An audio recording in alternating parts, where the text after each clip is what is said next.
bar debating what to eat. We've all had this dilemma, this discussion. This plate actually has bird food on it. And it's really not bird food, but it represents bird food because birds eat worms, birds eat fish, birds eat cherries, birds eat wheat, and birds eat rats. Okay? That's exciting stuff, isn't it? So, I'm sitting here debating, do I want cherries or Cheetos? Do I want fish or Funyuns? What a choice, huh?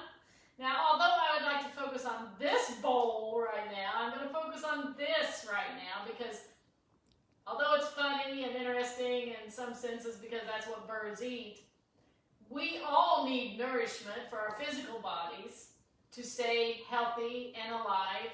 And so, yes, we too need fish and wheat and cherries. I'll pass on the worms and the rats and choose something out of this bowl.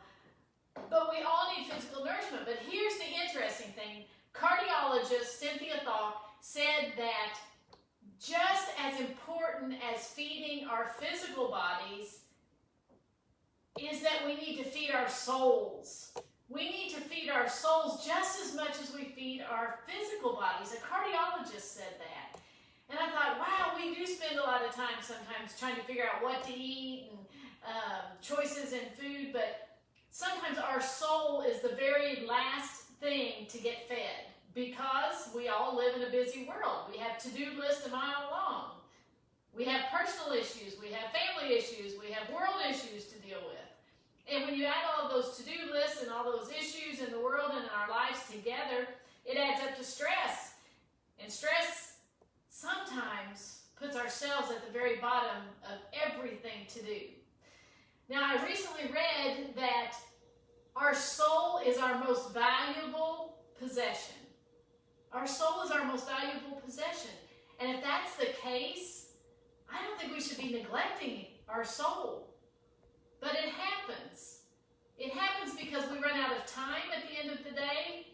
Oh, the soul. Yeah, I forgot to feed the soul today. I'll do that tomorrow. And then the next day, and then the next day. And before you know it, we didn't feed the soul because we ran out of time. And the soul is a very quiet thing. It doesn't scream for our attention. It doesn't ring a cell phone or a text message us and say, I need your attention. It doesn't holler and scream and say, you need to do this and you need to do that and you need to have it done by 4 o'clock. The soul is so quiet it doesn't tell you it needs you. It's not like our stomachs. It growls when it's hungry.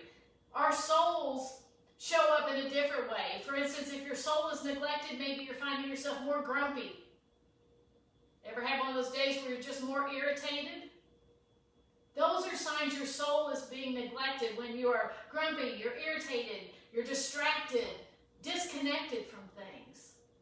And so, if that's our most valuable possession, I hope today that we can say, you know what, I'm going to start taking care of my soul. But the way we do that is first identifying what feeds your soul. What feeds your soul? What excites you? What gives you energy to get through a day? What feeds your soul to relax you when you're stressed out? What feeds your soul when you need motivation to get that to-do list done?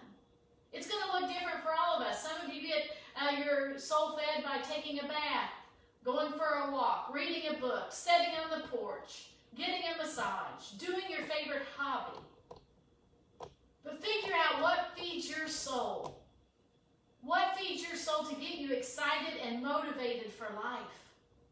If it truly is our most valuable possession, today's the day we're going to say no more.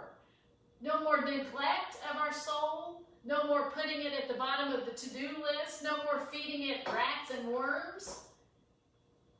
Please, for the sake of your soul, find 10 minutes each and every day. Just start with 10 minutes out of a 24-hour day and feed your soul. Discover what truly ignites you, what gets you going, what gets you energized and motivated. And just for 10 minutes every day, feed your precious soul. I'll see you tomorrow at 5 for